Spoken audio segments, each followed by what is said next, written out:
This podcast is sponsored by nobody. Hey dudes, welcome to Splat from the Past, the only 80s themed horror and sci-fi show where things can get totally radical. Now today I will be welcoming Rachel Longaker.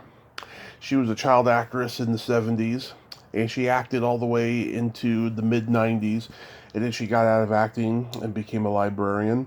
But she is best known as Aimee on the Waltons.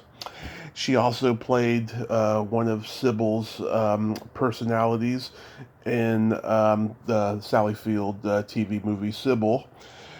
She also played John Denver and Terry Garr's daughter in Oh God, which is celebrating its 45th anniversary.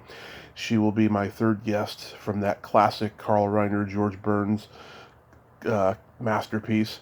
And then she did a lot of like after school specials, for ABC. She was in an episode of Roots. One of the last things she did before she left acting was Night of the Demons 2. Oh, I gotta ask her about that. That's gonna be so awesome. And it's gonna be a great conversation. Had a private conversation with her on the phone last week, and she is as sweet as can be. So I am really looking forward to this. This is what I need now because the new year hasn't been so great since it started. People have been declining to come on or not getting back to me or just canceling altogether. I don't know what it is. It's just the world has become so tribal and strange since the pandemic, and I just hope it only gets better because this is just one of those situations where things cannot go on this way. You know what I mean? So yeah, here is my interview with Rachel Longaker. Hi there. Hey Rachel, welcome to the show. How are you today? I'm good, thank you. I'm doing well. How are you? I am spectacular. Thank you so much for taking the time today. This is a great honor. Oh, listen, it's so fun for me, and thank you for reaching out. Absolutely. So, going back in time, you of course were a child actor. What age did you start gravitating toward acting? Well, I was a class clown, and so and I grew up in Pacific Palisades, in Los Angeles, and I would say around 5th grade, I was in a play. I think it was 5th or 6th grade, I was in a play, and there was a casting agent who was there to see his daughter in a play. He wasn't actively looking to cast anyone. Right. But he saw me in this play, and I was just, jumping all over the stage, and I had this great voice. I was really tiny, but I had this voice that projected. Yeah. And he went up to my parents afterwards. He said, "You know what?" He said, "I think your daughter should be an actress." And he was actually casting a movie with Elizabeth Taylor called The Bluebird. And so he brought me in for a test, a screen test. And they needed someone, I think I was 10, and they needed someone who was 7 to play 5. And so I didn't get it, but then I did get an agent. And then I started working. Wow, so you worked with Elizabeth Taylor in a play? No, I didn't know. What it was, he was this casting director, Sid Galanti, who, bless him, is no longer with us, but he was a great casting director, and he was casting an Elizabeth Taylor film, and he brought me in for a screen test for it, but I didn't get the role. Gotcha. I was they needed someone. I was 10 at the time, and they needed someone who was like really little. So, but he did end up getting me an agent. Nice. Wow. So your parents were not in the business then? They were not, and they nearly fainted when he came up to them because, my mom was a teacher, high school teacher, junior high. My dad was a professor, and they were just staring at him, like, what are you talking about? But, they were kind of excited too, especially because it was Elizabeth Taylor. Yeah. So. That's awesome. From there, did you start doing commercials? I did. I did. I did Kool-Aid, where the Kool-Aid Guy breaks through the wall. I did Crest and all those things. I mean, that was actually, it's true. That's the first work I did was commercials, and they were fun. I mean, when you're a kid and you're being taken to the set, and it's all kind of interesting and fun. Wow, It can be, as long as you've got good adults that you're working with. I know they're terrible stories that people have, but oh yeah, none of that happened. I didn't even realize the Kool-Aid Guy was crashing through the wall in the 70s. I thought that was an 80s thing. Wow. Oh no, that was a 70s thing. Yeah. That's so cool. Yeah. So you were one of the Sybil selves in Sybil. Yes, I was. I was. I love that movie. It's so heartbreaking and sad, but Sally Field is just amazing in it. She is. I'm trying to remember. Were you Nancy, the one who kept waiting for the world to end, and then she dreaded Armageddon? Yes.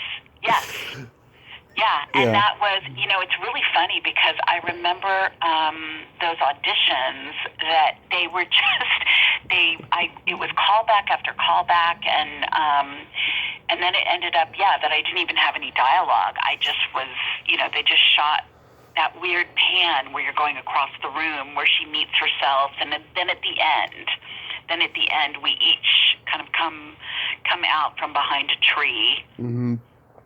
Yeah, and that was an amazing role for her. I think that was the first. I think that I think they did it as a CBS Movie of the Week or ABC. Right. It was like a television movie, but I think it was the first time that she, got a project where she was really thought to be a serious actress. Yeah, because she was trying to prove herself after Gidget and the Flying Nun, and right. She was looking for something, and it was just wonderful. That ending is so bone-chillingly beautiful, where she embraces, one of her personalities. That ending could not be as beautiful if it were made today. And one thing that drives me crazy when they rerun it, they cut like maybe an hour out of the movie for time, and they always cut that out. And that's like one of the most key parts of the movie. Yeah, that's true. And Joanne Woodward. I mean, it's true. Both those performances are they are just timeless. I know Joanne Woodward had done the Three Faces of Eve in the 50s, where she has a few personalities, and she's great in that. Yeah. Yeah. How do you get cast as Aimee on the Waltons? Well, I was, again, I'd done a few commercials, and then I did get certain little parts on TV, and then I auditioned for the Waltons, and I auditioned for this role that I really wanted. And I got called back a couple of times, and I was heartbroken. I remember when I didn't get it. My agent called and said, well, they're going to go with someone else. And I was only 11 at the time, but I was so sad because being on the Waltons, that was a show that my family, we used to watch every Thursday night. We would just all watch it together. So I was super excited, but it turns out that I didn't get the job because they already knew that they wanted to instead hire me as a recurring character. So they brought me in then, I think it was probably a month or two later, they brought me in for the Aimee Godsey character. Mm-hmm. So that was how I did that, but it was so great being on that show. Really, really neat. Yeah, were you already watching the show before you got on? Absolutely, yeah. No, it was, and that music, I remember, just sitting down on Thursday night and that music playing and watching with my dad, and I remember at the time, this before I was on the show, I said to my mom, because I loved horses and I loved horseback riding, and, they always had a horse and a barn and whatever. I said to my mom, I really wish that I had grown up in the Depression in the South. And my mom, who had grown up in the South in the Depression, she was like, oh my goodness, you have no idea.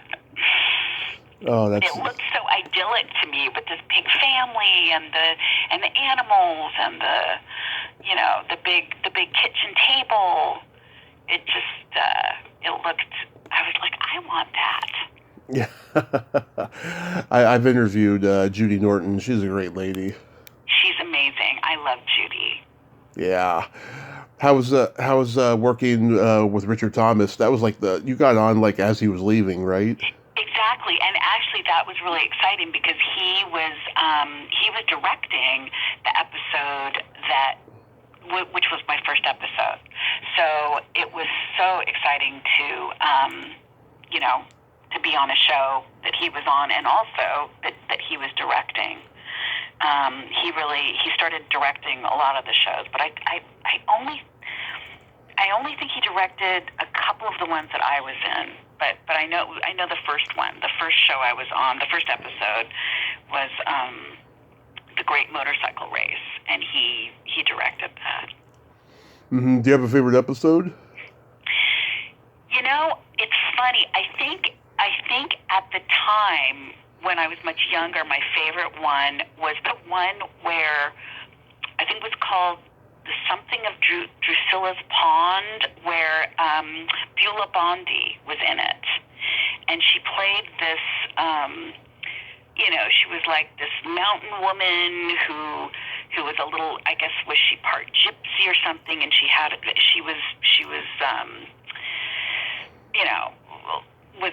lived in this remote area on her own, and people were scared of her. But it was Beulah Bondi, which again, at the time, I think when I did the show, I was like 12, 13. I didn't know who that was. But what I loved about that episode was that Cammie Cotler and I played Elizabeth. We had all these scenes where we were riding in a pony cart. Right. And that was thrilling to me to be able to do that. Yeah, one episode I liked that I don't even know if you were on during that time, but there was an episode where John Boy wins a short story contest, and so he wants to celebrate by smoking a pipe, and he lets the pipe go for a minute, and then the house gets caught on fire. Oh no, I don't remember that. I mean, it sounds familiar, but I don't remember. Yeah, I talked about that episode with Judy. I think it was the first episodic television episode in history where a fire happened. It was like in the mid-70s. Yeah, it's a good episode though. It's sad. It's sad, but it's a good episode. Yeah, I mean, it's really interesting. The writing. Talk about writing. I mean, that show really holds up, and Earl Hamner's narration, that voice of his, that show it really holds up. It's people. I went to the Waltons reunion. I want to say it was the 40th. I believe it was the 40th. And what was so touching was all these people who still watch it on whether it's Hallmark Channel or Family Channel. I'm not sure, and it's still really relevant. It really still, all those stories really speak to people. Yeah, it was on the same time as Little House on the Prairie, and that's another show that also has the longevity. Yeah, it does. It definitely does. Yeah, and it's true, and so many of us are still hungry for that. Those shows. Mm-hmm. How do you get cast in Oh God?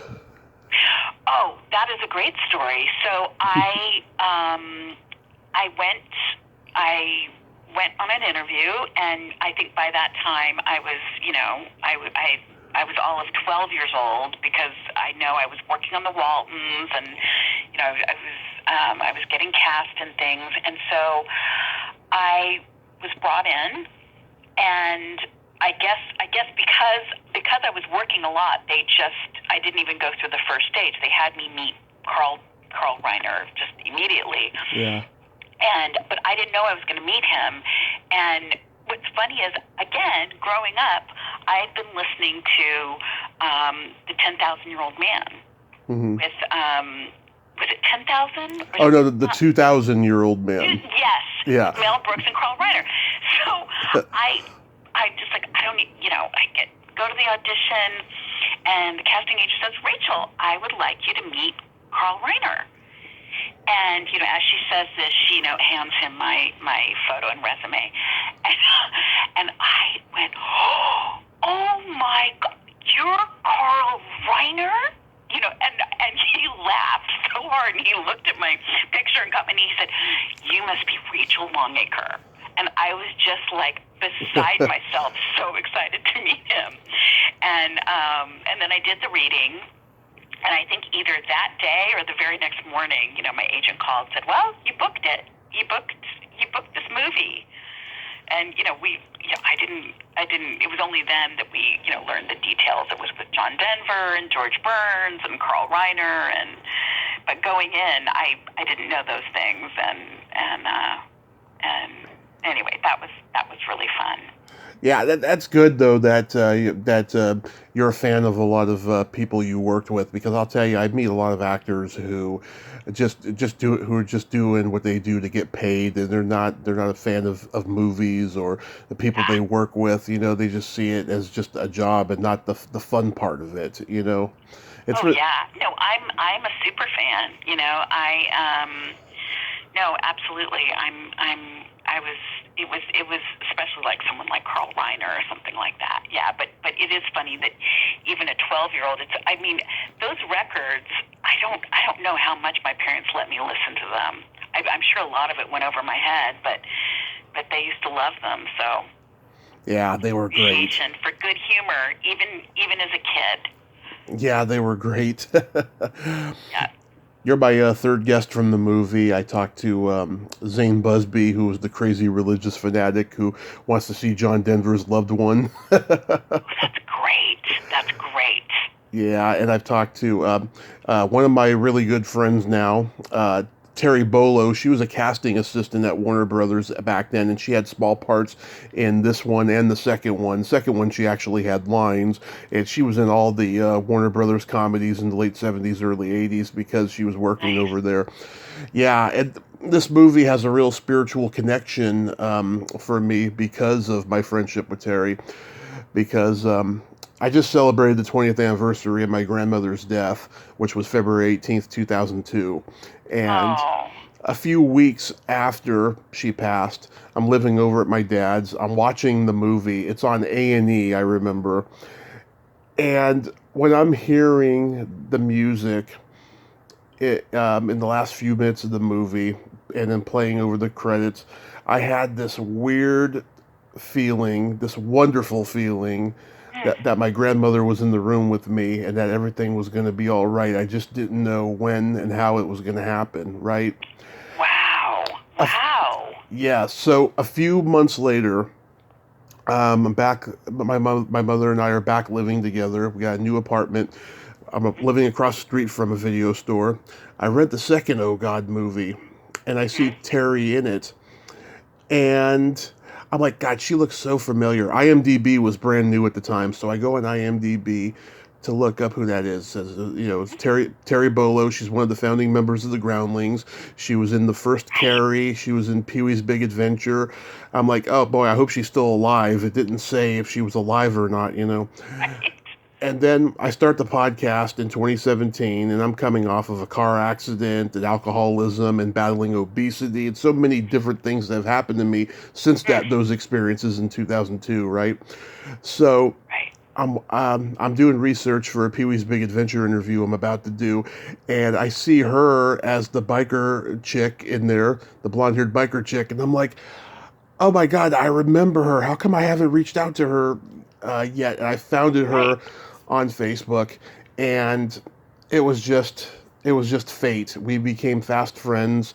My mother and I had lunch with her the last time I was in LA, and it was just wonderful. We sent each other Christmas cards. She's been on the podcast at least 6 or 7 times by now because we just love talking, and we've had lots of private conversations too. I mean, it's really spiritual for me. That's great. That's fantastic. I don't know what, don't know. It's like I missed Pee-wee's Playhouse. I don't know how I missed it, but I have never seen it. But it's like this cult show. That's like something I need to do. Yeah, it's on. I do know it's on Netflix, and they got all the seasons and stuff. It was a cute show. You know, the movie Pee-wee's Big Adventure was just epic, great. You know. Yeah. But yeah, Pee-wee's Playhouse was a great show. It deserved all the Emmys it got. Oh yeah, no, and I remember at the time when people were talking about it, they were saying, you know, it's for kids, but it's like it's so you know, smart, it's so like wild, and also, you know, the people, you know, like that they got to do these little cameos and bit parts, and so yeah. Yeah. I will catch up with it. I met him at a horror convention just before the pandemic, and he was great. It was worth being in line for 2.5 hours. It was wonderful. Nice, that's great. Yeah. So how was it working with John Denver and Terry Garr? You know what? They were great. I mean, John Denver, it was his first acting job, and I think it was his first acting job. I think so too. He was just darling. He was just, I mean, he was sweet. He was good natured. He was, you know, didn't act like a star. He was just such a sweetheart, and you know, Carl Reiner was an amazing director. So I think, you know, that performance that he got out of him, I mean, obviously John Denver just had these natural gifts and was comfortable in front of the camera and had this, you know, amazing presence. But Carl Reiner got just such a sweet, straightforward, you know, performance out of him. And then Terry Garr was lovely. She was very, very funny.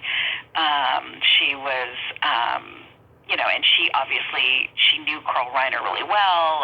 You know, she had worked in Young Frankenstein, and they clearly had a relationship. I mean, not relationship, but they clearly had you know, went way back, and yeah, it was great. It was great. And then George Burns, one of the great things about him that I remembered, because we would basically, you know, being on a set, you're waiting most of the time. But the days and the scenes when George Burns was working, the entire crew and the entire cast would just watch, you know. Yeah. And the greatest thing was, and this must have been from his vaudeville days. Again, I barely understood it at the time, but now I get it. But the funniest thing was that he knew everybody's dialogue. Everybody's. Yeah. So, you know, John Denver would be in a scene with him, and he would go up on his line, and George Burns would say, "Because I'm going to the store," or, you know, whatever the line was, and he would just feed him his line. It was great, but it was really neat, just that thing that everybody they just understood. They were watching this, you know, this icon. Yeah. Work. I talked to this one comedian who had a scene with him in "Oh God, You Devil," the third one, and they and some confusion happened on the set, and they left him all alone for like 2 hours without even realizing it. Everybody that was there that day, because they were shooting in a hotel, and. Right. They forgot all about him, and then when they came back, he said to them, "It's about time you showed up. I've been sitting on my dick for the last 2 hours." Oh my God. He was funny. He was very funny. I've heard a couple stories where he swore like that, and I was shocked. Yeah. No, I'll bet you he. That's probably mild. That's probably mild for George Burns. Yeah. I love your line about how you saw God in a Bible comic, and I must tell you, I'd never even seen a Bible comic. What? Oh God! You know what? I haven't seen that in so long. But that's right. That scene. That's right. Yeah, that's a cute classic line that you have there. Yes. Yeah, did you get along with Moosey Dryer? Oh, we got along great. got along great. I mean, we were, we both, I mean, he had worked a lot. Moosey started working, like in commercials when he was, and TV shows and all that sort of thing. He was by the time he was, I forget how old he was at the time when we shot it, but he was, to me, coming from, I'd done commercials and a little bit of episodic work, but he was like this very seasoned actor, and he was great to be around. He was great, very, very nice, very funny and easy. Yeah, at some point I'll try to reach out to him again. I know a guy who interviewed him about 5 years ago for the 40th anniversary, and I listened to that, and yeah, he seems like a great guy. Yeah, he is. He definitely is. We're friends on Facebook, and he wrote a beautiful thing when Carl Reiner passed away. Yeah, he wrote a really touching thing about what an amazing director Reiner was. Yeah, well, he was on, Twitter until the day he died. He was always posting stuff about Trump and everything. It's just amazing how sharp his mind still was, Amazing. Absolutely amazing. One of my favorite episodes in Jerry Seinfeld's, Cars with Coffee, comedians getting coffee with comedians. Yeah. Is the one with, if you haven't seen it yet, is the one with Mel Brooks and Carl Reiner. That is just beautiful. It's great. I could watch that. I've seen it at least a couple times. It's really, really neat. Yeah, me and my best friend, when we were 10 years old, we did Carl Reiner and Sid Caesar's Professor Ludwig von Spacebrain routine for the whole class, because we all had to do something that was performance for a class, and I taught him the whole thing in like 5 minutes, and we did it, and I was like, God, I wish we had it on video. He's great. He's no longer with us, unfortunately. He had an accident a couple of months before mine, and he didn't make it, unfortunately. But yeah, I mean, we did that, and it was so cute. I remember it so well. I wish I had it on tape. It was. Yeah, that's neat. It was great. Yeah. You got to be on an episode of Roots. How was that experience? That was great too. That was Lauren Green and Susan. I think it was Susan Day George, Levar. Linda Day George. I've interviewed her. Linda Day George. Yeah. No, that was fun. I mean, I think I only worked. I was only in a few scenes, but it felt like I worked on it like a few weeks or something. I guess I was. I didn't have many scenes, but I was so excited to meet Levar Burton, and he had just graduated USC, drama school, and he was just like the nicest guy, so nice. I remember asking him, if I could get if he would autograph my script. Yeah. And he said, Rachel, you don't want my autograph. I said, I do. I know you're going to be so famous. But he was so like, really?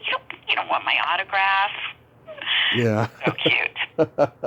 That is. Yeah. I mean, at the time, it was the biggest miniseries ever, know. I mean, even Ed Asner was in it. I talked to him before he passed. Wow. What was that like? What was I'm sure what an amazing guy. By that point, and you can look at every interview that he did in at least the last 5 years he was alive, he got to the point where, he was over it. Sure. I mean, he continued working and stuff, but he just basically walk through interviews. But with me, it was a little tough in the beginning, but then once we started talking about how messed up the Screen Actors Guild has been with residuals and medical care, and we talked about his autistic son, and I told him I have Asperger's, then he really opened up to me, and there's lots of things I could have asked him after that, but I just wanted to end on such a great note like that. That's good. That's good. Yeah. wow, he was so amazing. He was so amazing. I know, he did over 400 credits, and he had like 10 projects pending at the time of his death. I mean, that doesn't happen very often. No, he was really beloved. I mean, he was really beloved. I loved Mary Tyler Moore. I still love it. Yeah. Lou Grant, I remember watching it a little bit, but he was so beloved. Yeah, he was like everybody's favorite curmudgeon, is what he was, you know? Yeah, totally, yeah. Here's something I'm sure you forgot about, the San Pedro Beach Bums. Yes, I did forget about that. Oh, my goodness. Oh, my goodness. Yes. Yeah. Yes. I was in it. I was in one episode. I talked to Stuart Pankin and Christopher Murney, and I guess at that point in their lives, they were hoping that this was going to be their big breakthrough, and it wasn't. I know. You know what? How many did it just go for one season? It was like half a season or something. Boy, yeah, I guess it was. But Nancy Ritter was in that. Yes. And Peter Fox. Was Peter Fox in that? I interviewed Peter. Let me see. I think he was in that episode. He's such a great guy. Yeah, he is. He's we were talking. I talked to him a couple of years ago, and he's got like an art gallery now or something. Yep. I think that's right. He does. His name wasn't listed on here. No. Okay. But Roger. I'm mixing him up. I'm mixing him up with someone. But anyway, it was. I remember that show. Yeah. I remember that. Yeah. Roger. And it was who played my grandfather? Wasn't it like Farney? Let's see. He was like a famous character actor. Oh, Parley Bear. Parley Bear. Sorry. Yes. There we go. There's someone else who's a Farney. That's right. Yeah. Bear. That's right. And Roger Carmel, who played Colonel Gumbo on Batman, was in it. Wow. Yeah, it was. Well, yeah, no, I liked being in it again because I was so into horses, and there was it was like there was a horse. There was either we owned horses or we raced horses, or I don't know what it was. Yeah. I don't remember. Speaking of John Ritter, did you work with him on the Waltons? I don't think I was ever in an episode with him, but I remember that he may have left the show. Yeah. He may have left the show before I started. For Three's Company. Yep. I think he may have just left the show, but I certainly, as I said, because I'd watched it from when I was little, I certainly remembered him on the show. He was great. Yeah, he was. That was just a heartbreaker right there because the man was just so beloved. He was, and so gifted, and yeah, terrible. Yeah, I talked to Blake Edwards' daughter, and she told me him and her father were very close. They were always drinking and saying things that would get them canceled nowadays. Sure, I'm sure. Yeah, no, he had a real sense of humor, and I did get to know him a little bit because I did become friends with Nancy, his first wife. Mm-hmm. After working on San Pedro Beach Bums, we became friends, and I think I worked on something else that she was involved in. Anyway, so mm-hmm. I think I did meet them, or once in a while. I saw them socially, and he was very, very funny and very very warm. You did a few ABC after-school specials, including My Mother Was Never a Kid with Holland Taylor. That's right, I did. That's right, yeah. Yeah, how great was she? She was fantastic, although what's funny is I didn't work with her. Because it was shot in New York, and then the scenes that I was in were shot up in Toronto, because they wanted to kind of, obviously you go back in time. So the Holland Taylor scenes were shot in New York. I met her later, actually, when I was working on an episode of Kate and Allie. Okay. And she was in that. Awesome. And I remember her from that, so we connected, and I reminded her. I said, I think you played me in My Mother Was Never a Kid. So. Yeah, she is so damn talented, and she is such a special lady from what I've seen in interviews. Yeah, very. She's really, and I think she's always. What's great, she's always been based in New York. I mean, she's one of those people who never felt the need to move to LA because she knew, she could do everything. She was doing theater and television and film, and amazing career. Yeah. Last night I watched The Girl with ESP. Oh my gosh. It was on YouTube. Oh my gosh. I was looking it up because a friend of mine said that he was obsessed when he was a kid. He said he was obsessed with Lost in Space. And I said, I worked with Dr. Smith on the show. Yeah. And he didn't believe me, and I said, no, I did. Yeah, that was based on a book called "And That Is Laura." Yeah, I just thought it was so funny how you could predict things in that. Right. Yeah, no, that was, and it was all just. They would just, zero in. They would, close in on my eyes, and that was me kind of, going into my little trance or whatever it was. Yeah, you I remember you pass out and you wake up, you wake up, on a stretcher or something like that. Yeah, it was. Yeah, I remember that. I think that was the first thing I'd ever done. I think it was the first thing I'd ever done where I think I was in almost every single scene. I think there was not one scene that I wasn't in. And I remember just thinking, oh no. Yeah, where you got to play the lead. Yeah. There were no breaks.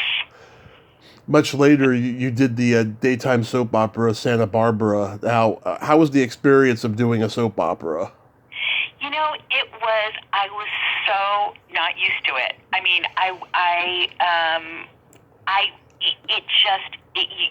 basically it's like they want it done in one take, and they've got the setup down, they've got the camera set up down.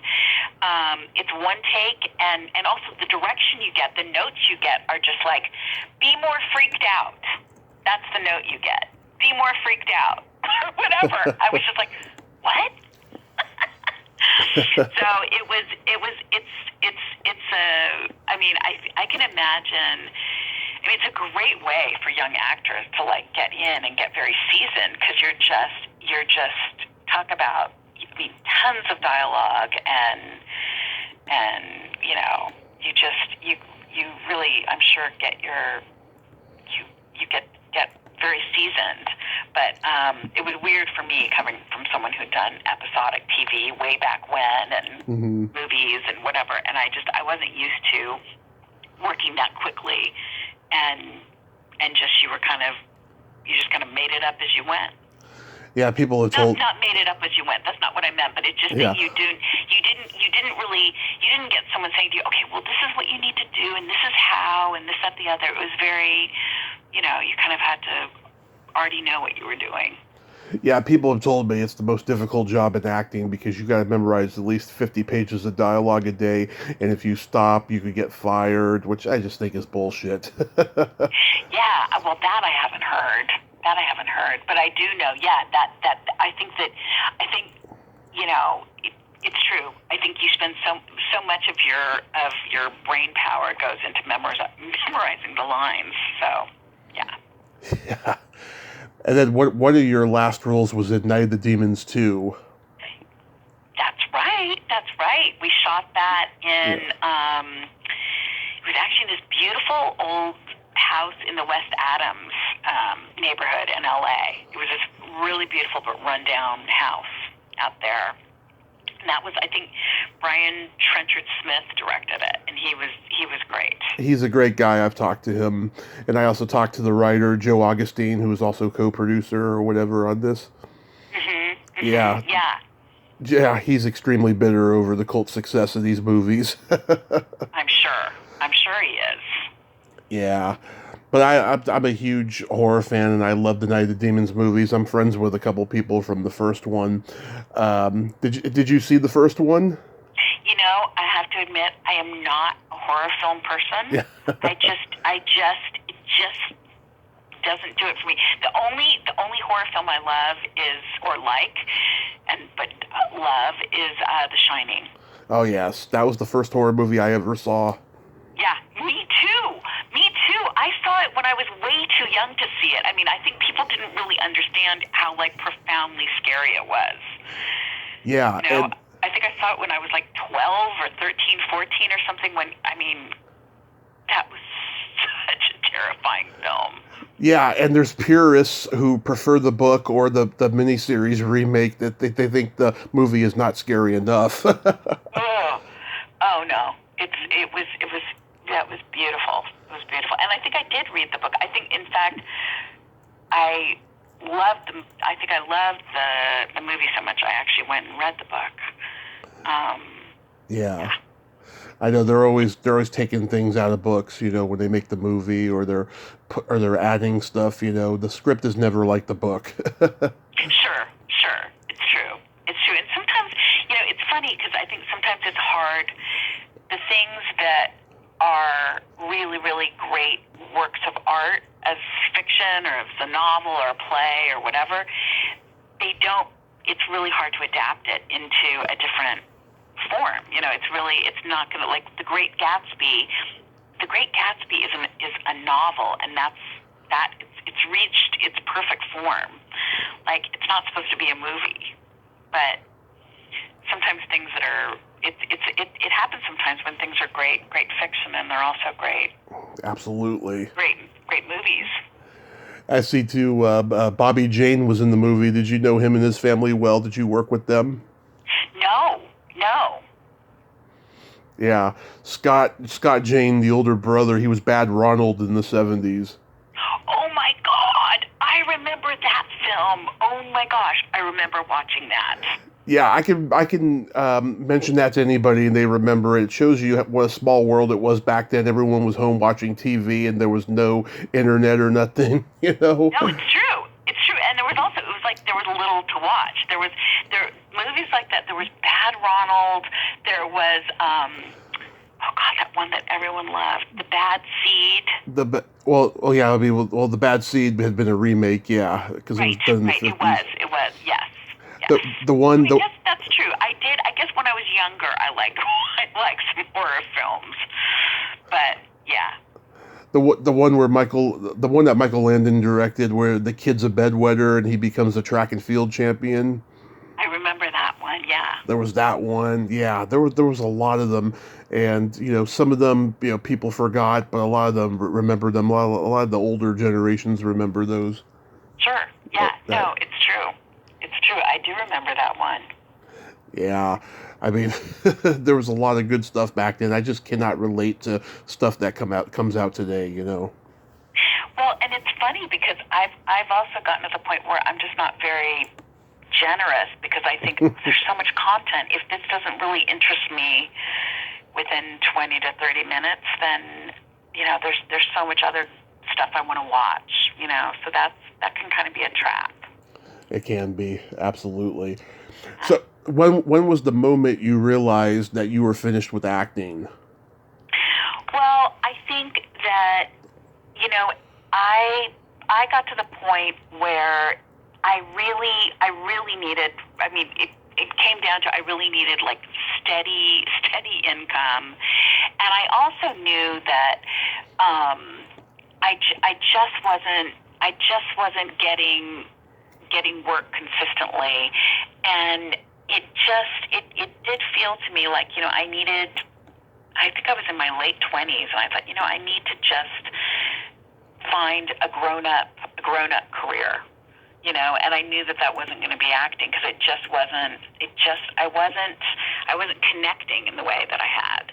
And it was really stressful. I mean, you can imagine, it's just really stressful to just not know what, you know, where your income is coming from, and having to, you know, I did a lot of side jobs and things like that. And I just determined that this just wasn't a good way for me to move forward. Like, I just didn't have enough control.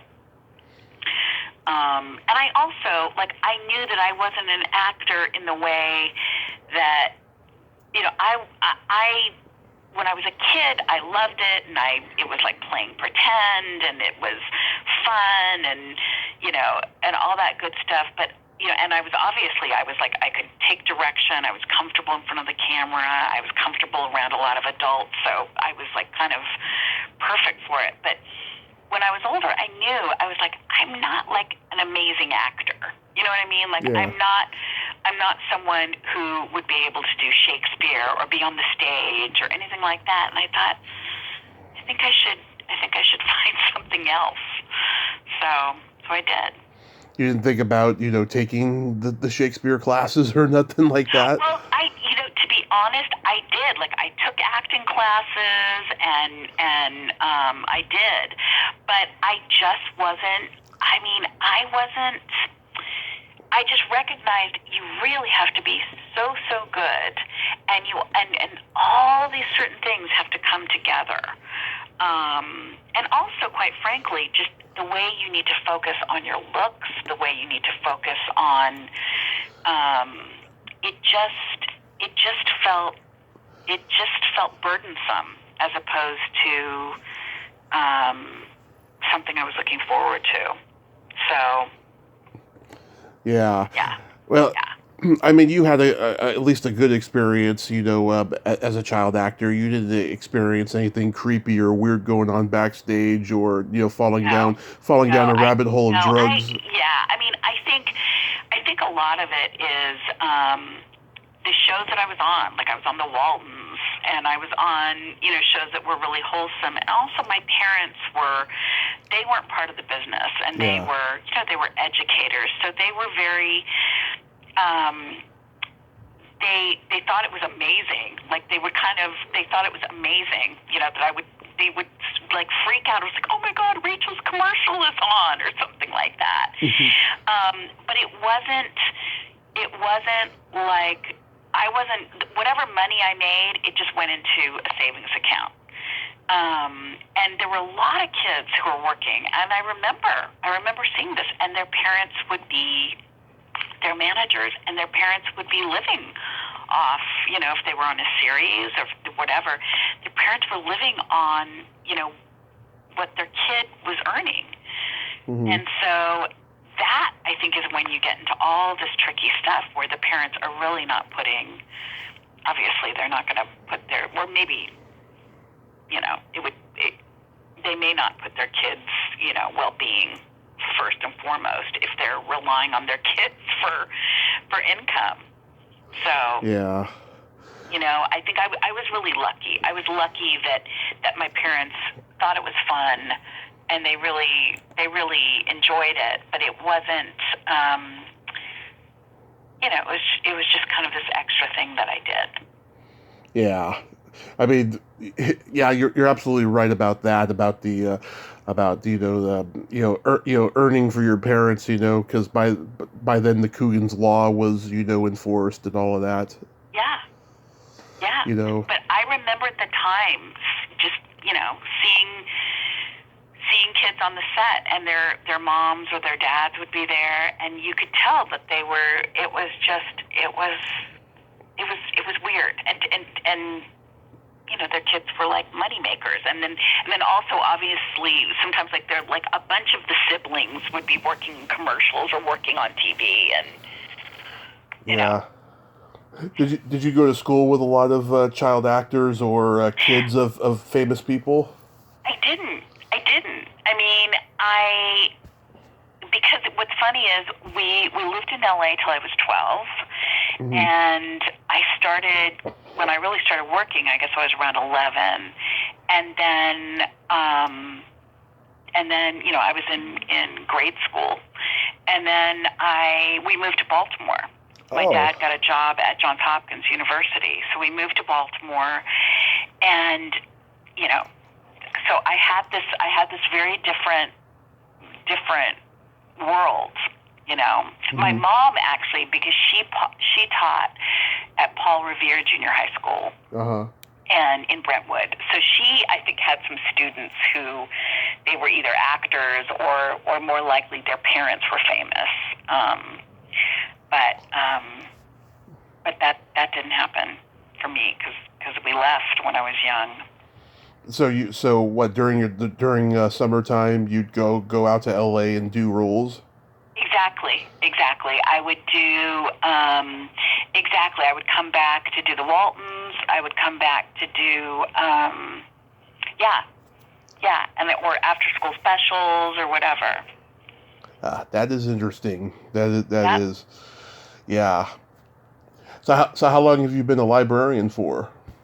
I have been a librarian for, let me see, I think it's been 15 years. Okay. Yep.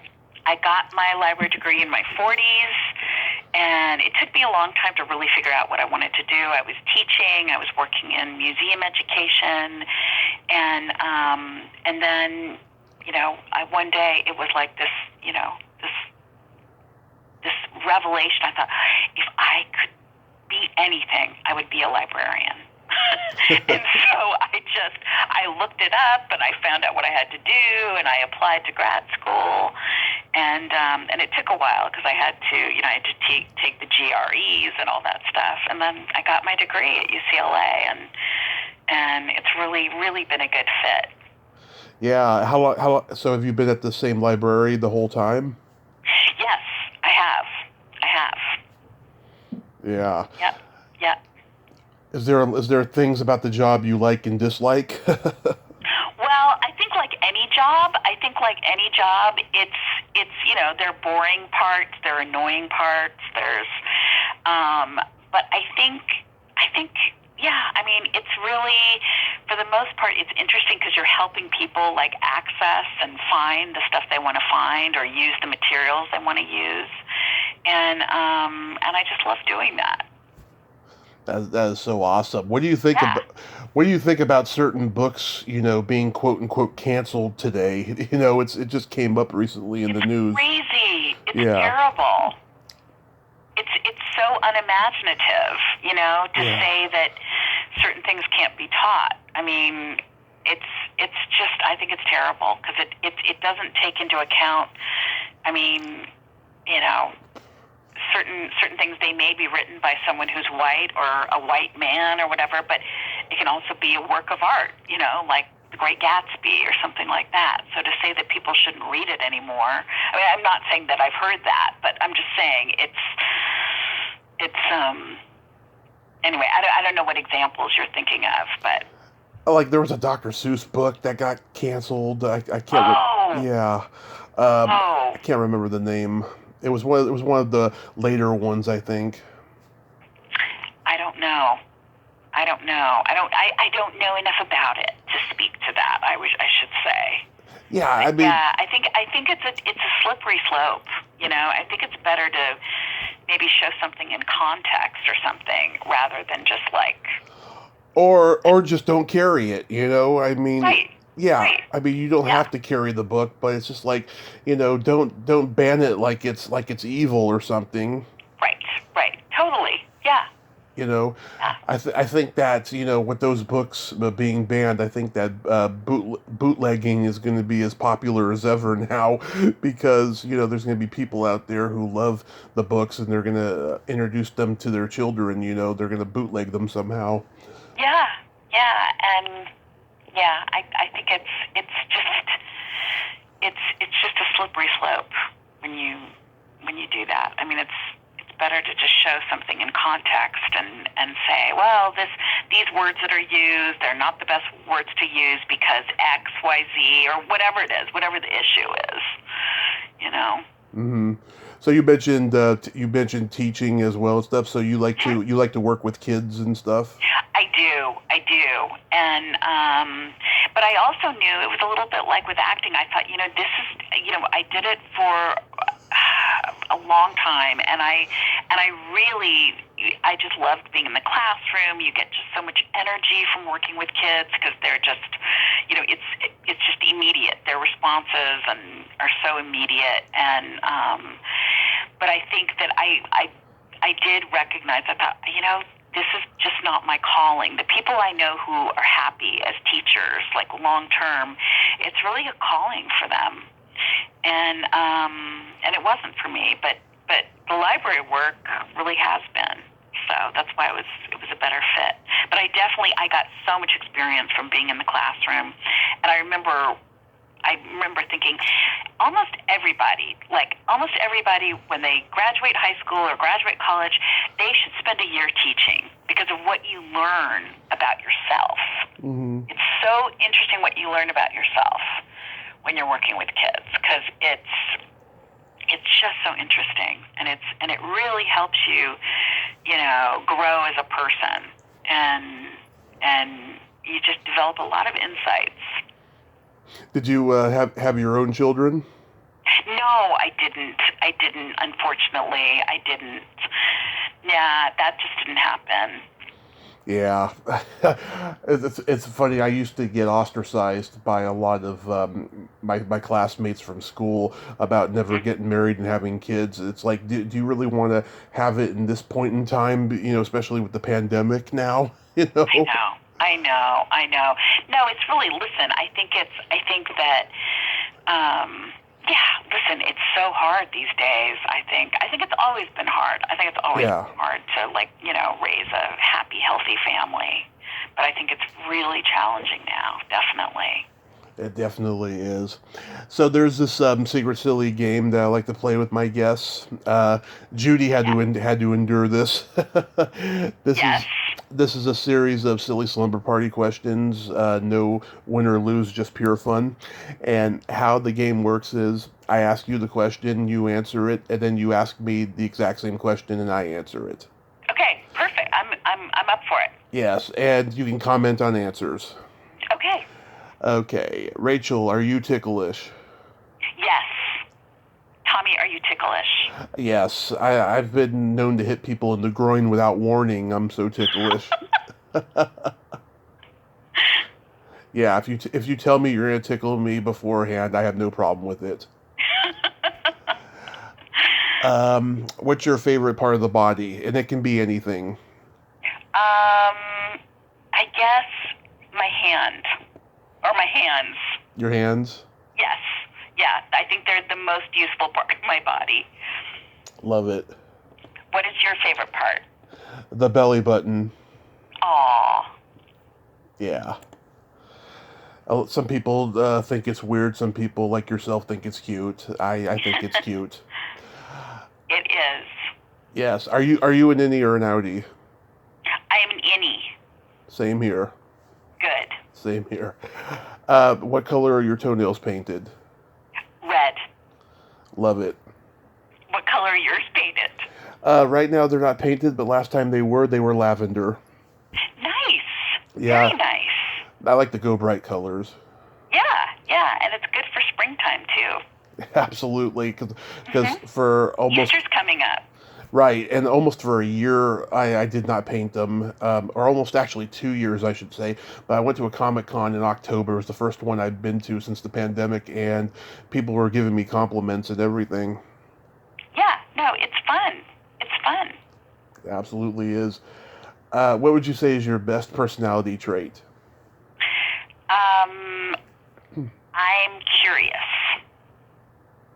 I'm curious. What would you say is your best personality trait? I have empathy and I have no filter. That's great. Yeah. That's great. And then my favorite question is there a stinky smell that just makes you gag? Let's say, actually, you know what's funny is the smell of pot. Really? Yeah. It actually does. I'm just like, Yeah. Yeah. I love to smoke it. I don't like the smell of it. People do, and it's totally fine, but, like, it's just, wow. I just have to, like, I have to stay 10 feet away or whatever. What's yours? It's either farts or feet. There you go. There you go. Yeah, I've told that to people with kids, and they're like, "Oh, I can relate. I'm used to it, though." I'm sure. I have a funny joke for you. Okay. What did the elephant say to the naked man? I don't know.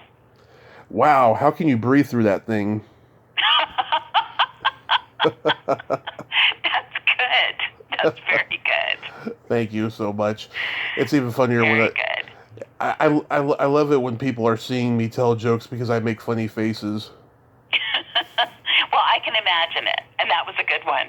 Oh, thank you. Thank you. Yeah. Rachel, I'm so glad we did this today. You are just so wonderful and lovely.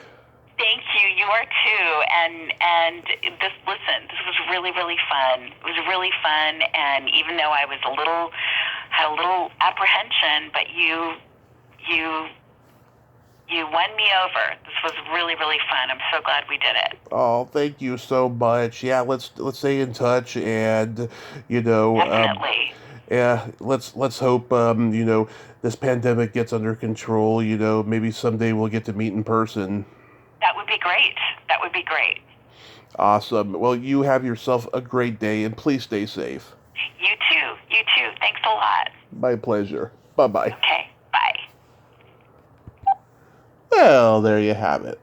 Rachel Longaker. Ain't she a sweetheart? Oh my God, she is just wonderful, and I was not disappointed. She was just great. She's a great storyteller, and she's a great listener. I just cannot believe it. There's certain guests I've had recently that I've been disappointed by, because like I said in the beginning, this has not been a good year so far, but Rachel was a breath of fresh air, and I enjoyed her. So thank you, Rachel. You are a gift from God, no pun intended. Well, until next time, this is Tommy Throwback Kovac saying, there's no shame in living in the past, because the present sucks. Later, dudes.